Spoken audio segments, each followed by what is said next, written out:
Hello everyone, welcome to हम gate. तो अपने एग्जैक्ट डिफरेंशियल इक्वेशन पढ़ रहे थे, दो टाइप देख ली थी। उसके अंदर नॉन एग्जैक्ट के अंदर एग्जैक्ट में कैसे कन्वर्ट करने हैं उसमें दो टाइप देख ली बाय थ्रू इंटीग्रेटिंग फैक्टर्स।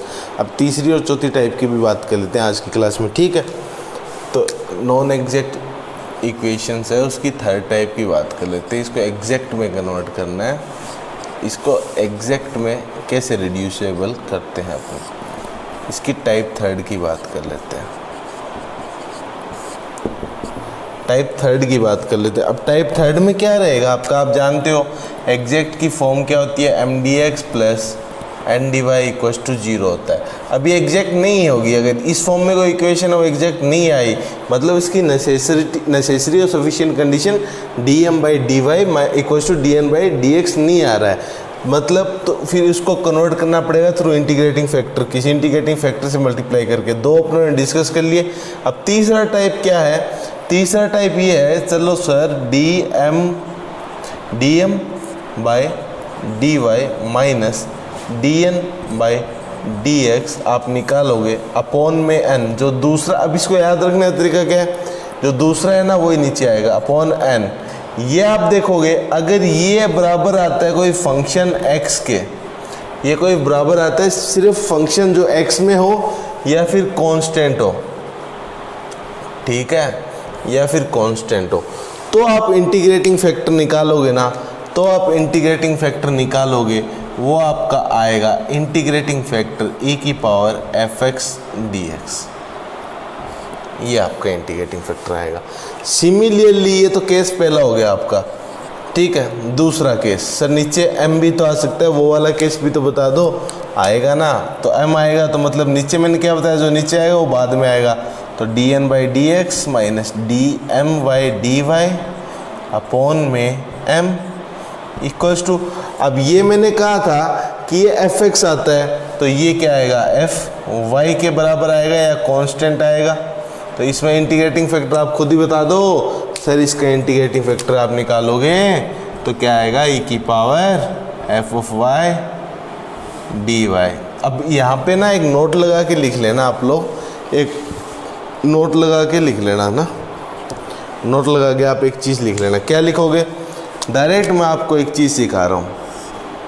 जैसे यहाँ पे ना ये एफ ऑफ एक्स ये वाला, ये एफ ऑफ एक्स, ठीक है। तो इंटीग्रेटिंग फैक्टर आप क्या आएगा, अगर एफ ऑफ एक्स मेरा प्लस माइनस 1 बाई एक्स हुआ, प्लस माइनस 1 बाई एक्स हुआ, तो इंटीग्रेटिंग फैक्टर मेरा डायरेक्ट प्लस माइनस एक्स आ जाएगा। अगर प्लस माइनस 2 बाई एक्स हुआ तो इंटीग्रेटिंग मेरा प्लस माइनस एक्स स्क्वायर आएगा, ठीक है, ऐसे ही। और ऐसे ही दूसरा लिख लेना नोट एफ ऑफ वाई के लिए, तो इंटीग्रेटिंग फैक्टर क्या आएगा आपका, प्लस माइनस 1 अपॉन वाई हुआ या प्लस माइनस 2 अपॉन वाई हुआ। सोल्व करके निकालोगे तो वही आती है, एल एन आता है ना, ए की पावर एल एन ई 1 हो जाएगा, ठीक है। तो वो निकालोगे आप, डायरेक्ट याद रख लो बस, ये प्लस माइनस 2, ऊपर वाला कांस्टेंट याद रखा, 1 है तो 1 वाई, 2 है तो वाई स्क्वायर, 1 है तो एक्स, 2 है तो एक्स स्क्वायर, ठीक है। तो ये आपका आप नोट लगा के लिख लेना दोनों चीज़, ठीक है। अब इसके बेसिस पे अपने वही 3-4 क्वेश्चन डिस्कस कर लेते हैं, एक इसका और कुछ आपके लिए होमवर्क्स, ठीक है। तो ये टाइप 3 की अपने बात कर लेते हैं। आप ये मैं इरेज कर रहा हूँ, आप पॉज करके नोट कर लेना, ठीक है। ये 3 क्वेश्चंस मैंने आपको दे दिए हैं, जिसमें से ये आपका होमवर्क रहेगा, एक क्वेश्चन अपने क्लास में डिस्कस करेंगे और इसकी मैं आपको हिंट दूंगा, इसकी मैं आपको हिंट दे दूंगा और ये अपने क्लास में अभी डिस्कस कर लेते हैं, ठीक है। अब इसमें क्या रहेगा सर, वो तो चलो ठीक है, आप कह रहे हो हमने बात मान ली, बट सर हम कैसे पहचानेंगे टाइप 3 में हम पहला केस लगाएं या दूसरा केस लगाएं, तो उसके लिए आप यहाँ नोट लगा के लिख लेना, if some variable have common from m और n,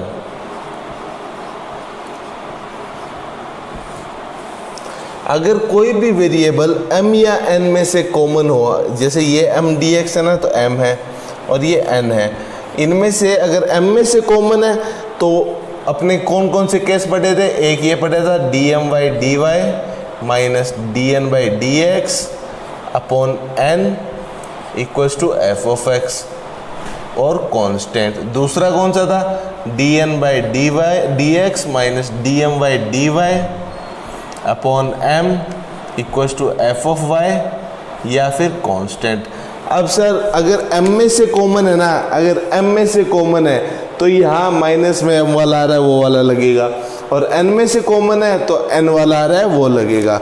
ठीक है, अगर कॉमन m में से है तो ये वाला लगेगा, कॉमन n में से है तो ये वाला लगेगा। जैसे मैं हिंट बता रहा था, जैसे बता रहा था, देखो इसमें देखो ये m है आपका और ये n है आपका। ठीक है, अब इसमें देखो यहाँ से तो y कॉमन नहीं आ पाएगा, ना ही x कॉमन आ पाएगा। देखो x इसमें से नहीं आ पाएगा, y इसमें से नहीं आ पाएगा, बट यहाँ से y आ रहा है, मतलब m में से कॉमन आ रहा है। m में कॉमन है क्या, y, मतलब यहाँ m में कॉमन है, मतलब इस क्वेश्चन के अंदर आप डायरेक्ट ये लगा सकते हो।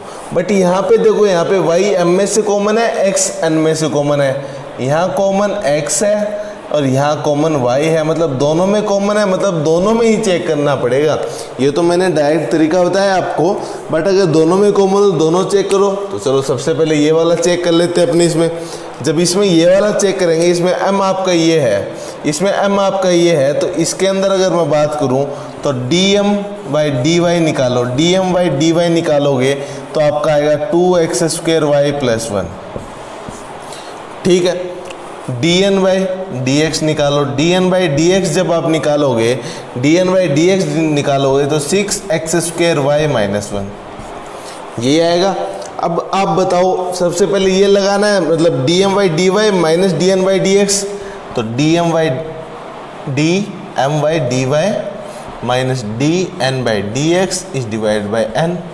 ये करो आप, तो ये करो आप, dm by d y 2x² y plus 1 minus 6x² y minus 1 divided by में n कितना है, n कितना है 2x³ y माइनस x।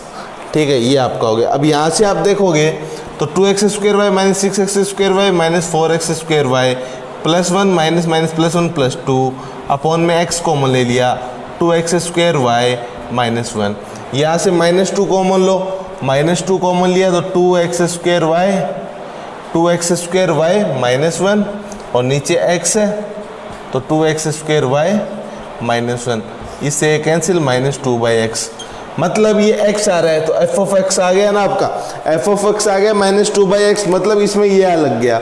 इस वाले केस में आपका ये लग गया, दूसरा लगाने की जरूरत ही नहीं है। ठीक है, तो आपको चेक करके पता लगाना। अब ये लग गया, मतलब ये माइनस 2/x जो आया है ये क्या थे आपके इंटीग्रेटिंग फैक्टर थे ना, ये इंटीग्रेटिंग फैक्टर थे, तो माइनस 2/x जो आया है वो इंटीग्रेटिंग फैक्टर है आपका। अब मैंने एक टेबल लिखाई थी, उसमें बताया था माइनस 2/x हो तो इंटीग्रेटिंग फैक्टर क्या आएगा आपका, इंटीग्रेटिंग फैक्टर क्या आएगा आपका, इंटीग्रेटिंग फैक्टर ऐसे निकलता है ना, e की पावर p dx, लीनियर में निकालते थे, यहाँ पे p कितना है fx dx, fx कितना है माइनस 2/x, और माइनस 2/x था तो मैं क्या बताया था, माइनस है तो x की पावर माइनस 2 आ जाएगा। ठीक है, प्लस देखो कैसे निकालोगे, एक निकाल देता हूँ, e की पावर में integration minus 2/x dx, fx dx ही होता है ना, तो e की पावर माइनस ln e की पावर माइनस 2 ln x। ठीक है, अब माइनस 2 ऊपर चला गया तो e की पावर ln x माइनस 2। अब ये e की पावर ln ही 1 होता है तो x माइनस 2 कितना हो गया, 1/x² हो गया आपका, x माइनस 2 कितना हो गया आपका, 1/x² हो गया। तो इंटीग्रेटिंग फैक्टर आपका कितना आएगा इसमें, इंटीग्रेटिंग फैक्टर आपका 1/x² आएगा आपका, इंटीग्रेटिंग फैक्टर आपका 1/x² आएगा सर। ठीक है, अगर प्लस 2 होता तो प्लस 2, यहाँ पे देखो 2/x होता तो 2/x होता तो ये सीधा x² आ जाता। ठीक है, तो कहने की बात यही होगी आपकी, जो इंटीग्रेटिंग फैक्टर आएगा यहाँ पे माइनस था तो x की पावर माइनस 2 आ गया आपका, x की पावर माइनस 2 आ गया। समझ में आ गई बात, तो ये ऐसे देखते हैं आपका। ठीक है, ये मैंने टेबल में भी लिखवाया था आपको। ठीक है, अभी इंटीग्रेटिंग फैक्टर आ गया तो इसको मल्टीप्लाई कर दो इंटीग्रेटिंग फैक्टर से, इसको मल्टीप्लाई कर दो आप इंटीग्रेटिंग फैक्टर से। ठीक है, मैं ये वाला इरेज कर रहा हूँ, आप लोग नोट कर लेना, या फिर ये वाला इरेज कर रहा हूँ मैं। ठीक है, आप लोग पॉज करके नोट कर लेना। अब ये आया है इंटीग्रेटिंग फैक्टर 1/x², इसको मल्टीप्लाई कर दो, इसको मल्टीप्लाई कर दोगे तो एग्जैक्ट डिफरेंशियल इक्वेशन बन जाएगी। क्या आएगी? y² plus y/x² dx plus 2xy minus 1/x dy equals to 0। ठीक है, अब इसको आपको चेक करने की ज़रूरत नहीं है, इसको आपको चेक करने की भी ज़रूरत नहीं पड़ेगी। ठीक है, क्या 1/x² से करेंगे ना अपने मल्टीप्लाई, माइनस 2/x है, तो 1/x² से जब इसको पूरे को मल्टीप्लाई करेंगे तो आपका कितना आएगा बताओ? इसको मल्टीप्लाई किया 1/x² से कितना आएगा? y² plus y/x²। ठीक है, इसको मल्टीप्लाई करेंगे कितना आएगा? 2xy माइनस 1/x, यही आएगा ना। तो ये आपका आ गया। अब ये आप बोल सकते हो कि सर ये मेरी इक्वेशन रिड्यूस होगी एग्जैक्ट के अंदर, डायरेक्ट बोल सकते हो आप कि सर ये मेरी रिड्यूस होगी एग्जैक्ट के अंदर, एग्जैक्ट डिफरेंशियल इक्वेशन होगी सर ये मेरी। ये क्या होगी आपकी? एग्जैक्ट डिफरेंशियल इक्वेशन होगी सर मेरी। ठीक है, जब आप इसको देखोगे तो ये एग्जैक्ट डिफरेंशियल इक्वेशन है आपकी। ठीक है, ठीक है। अब इसको इसमें चेक करोगे नेसेसरी और सफिशिएंट कंडीशन, तो ये बराबर आ जाएगी वो। ठीक है, और बार बार चेक नहीं करनी, जब इंटीग्रेटिंग फैक्टर का मल्टीप्लाई कर दिया मतलब जब आप करोगे तो एग्जैक्ट ही आएगी। ठीक है, बार बार टाइम वेस्ट थोड़ी करना अपने को। अब इसका जनरल सॉल्यूशन बताओ। ये m है, m के अंदर m into d x, y constant मानेंगे, y कॉन्स्टेंट मानेंगे तो y² प्लस y/x² dx। ठीक है, plus n into d y, n into d y जिसमें x की टर्म ना हो, दोनों में x की टर्म है, दोनों में x की टर्म है मतलब 0 dy इक्वल्स टू कॉन्स्टेंट।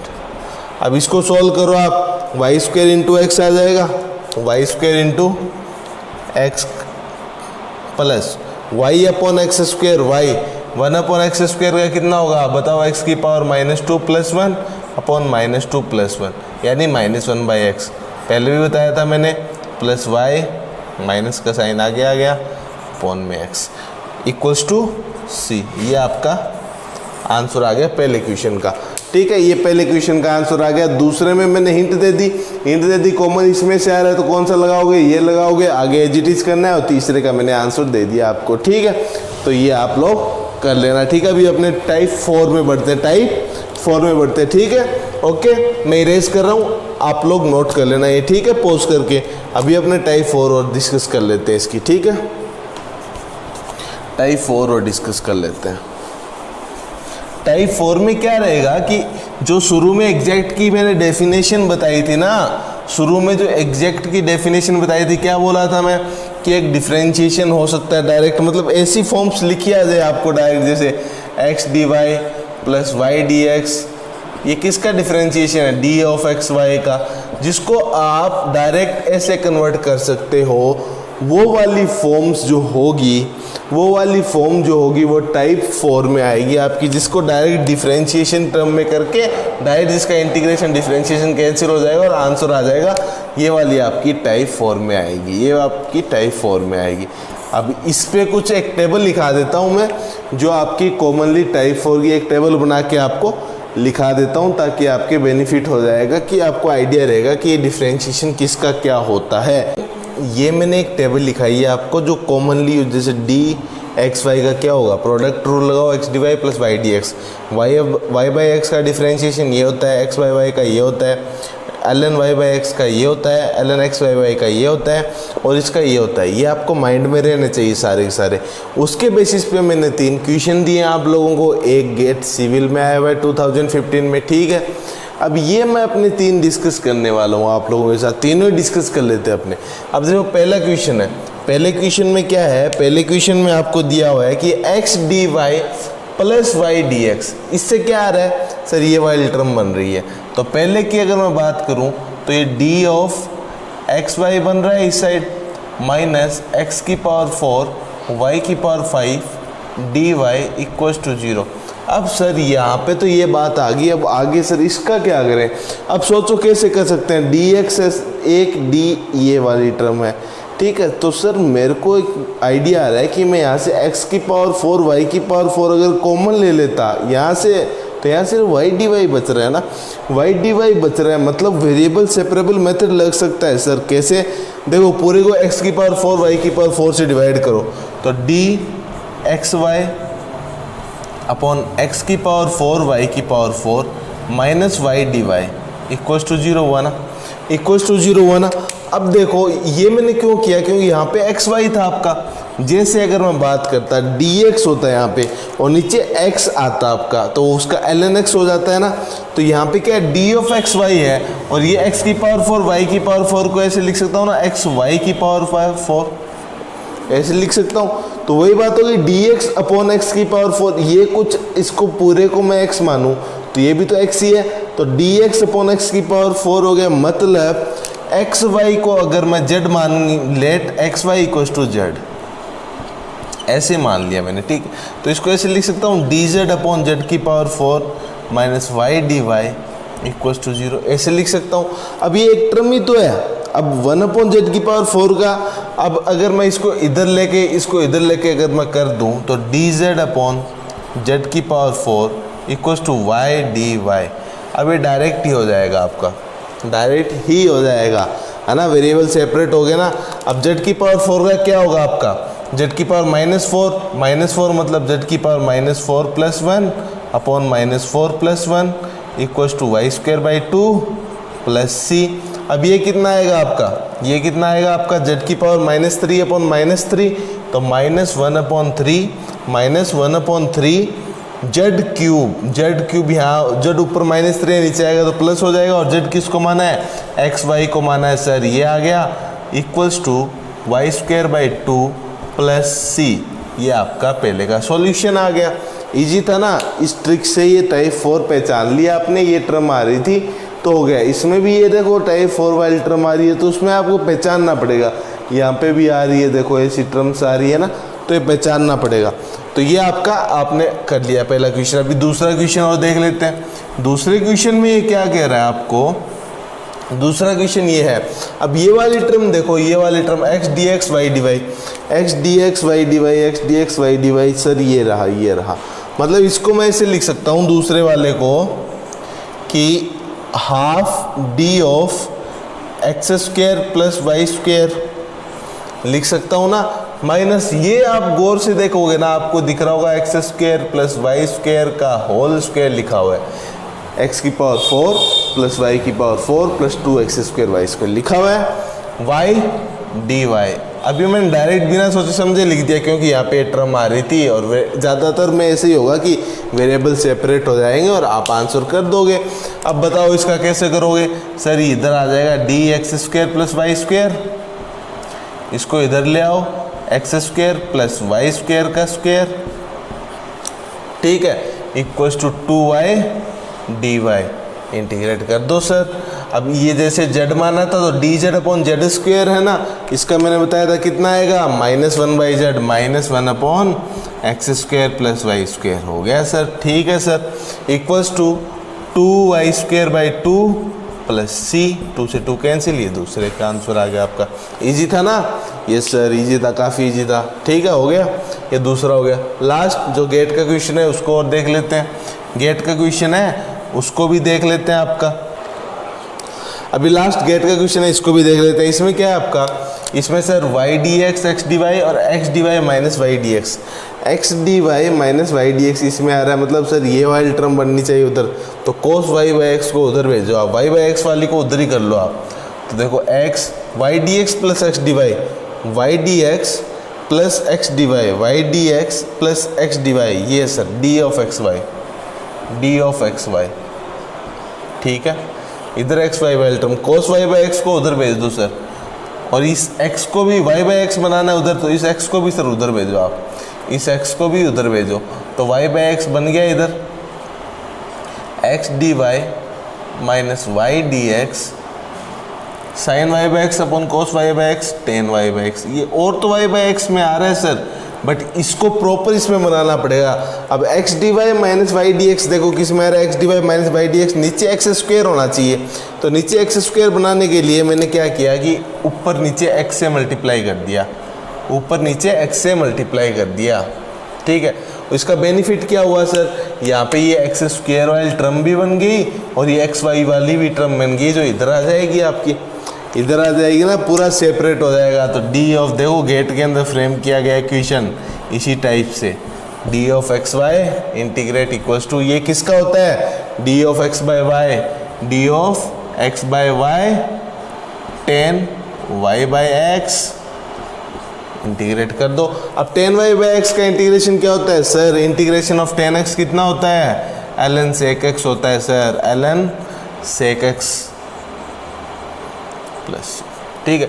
अब एक बात बताओ, ये है डी जेड अपॉन जेड की तरह, तो ln z हो जाएगा, ln x y हो जाएगा सर इस side, ln x y equals to ln sec y by x plus ln c लिख दो, मतलब एक्स वाई इक्वल्स टू कितना आ जाएगा आपका, sec y by x into C. ये आपका थर्ड क्वेश्चन हो गया। तो ये आज अपनों ने पूरी नॉन एग्जैक्ट की पांचवी टाइप की चारों टाइप देख ली। पांचवी टाइप में नॉन एग्जैक्ट को एग्जैक्ट में कैसे कन्वर्ट करते हैं उसमें आपने चारों टाइप देख ली, थर्ड और फोर्थ आज देख ली, पहली दूसरी प्रीवियस लेक्चर में देख ली, ठीक है। तो ये आज अपनों ने देख ली। Okay, have a good day, thank you.